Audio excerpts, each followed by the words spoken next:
Exodus 4.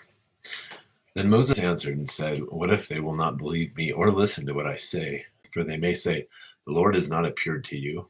And the Lord said to him, "What is that in your hand?" And he said, "A staff." Then he said, "Throw it on the ground." So he threw it on the ground, and it became a serpent, and Moses fled from it. But the Lord said to Moses, "Stretch out your hand and grasp it by its tail."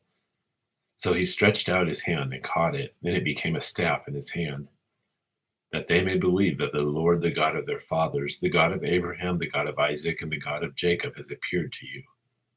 And the Lord furthermore said to him, "Now put your hand into your bosom." So he put his hand into his bosom, and when he took it out, behold, his hand was leprous like snow.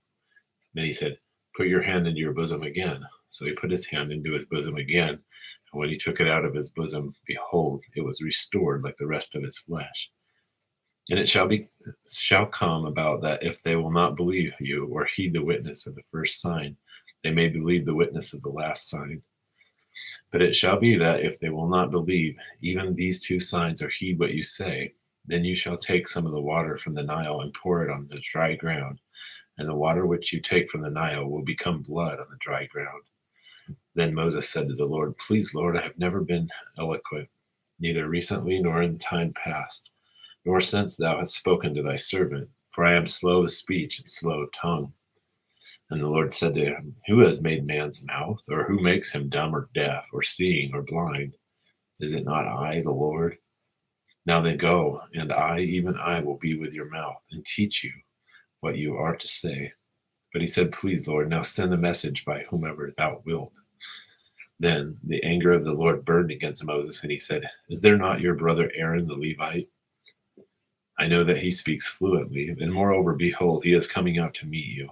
When he sees you, he will be glad in his heart. And you are to speak to him and put the words in his mouth, and I, even I, will be with your mouth and his mouth, and I will teach you what you are to do. Moreover, he shall speak for you to the people, and it shall come about that he shall be as a mouth for you, and you shall be as God to him. And you shall take in your hand this staff, which you shall perform the signs."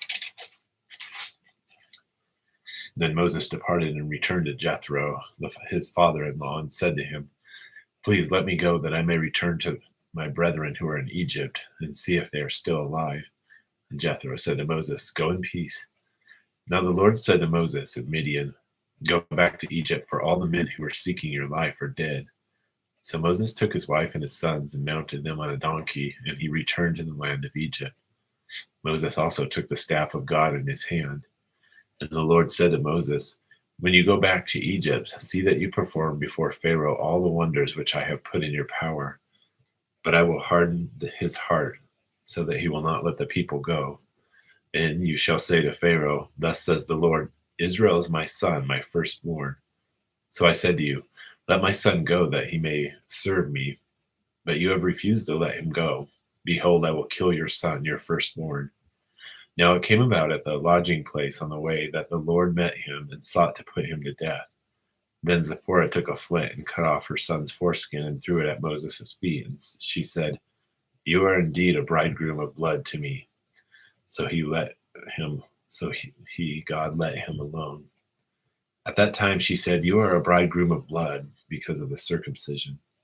Now the Lord said to Aaron, "Go to meet Moses in the wilderness." So he went and met him at the mountain of God, and he kissed him.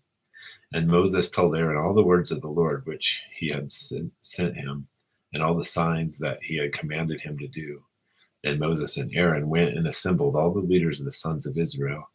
And Aaron spoke all the words which the Lord had spoken to Moses. He then performed the signs in the sight of the people. So the people believed, and when they heard that the Lord was concerned about the sons of Israel, and that he had seen their affliction, they bowed low and worshipped.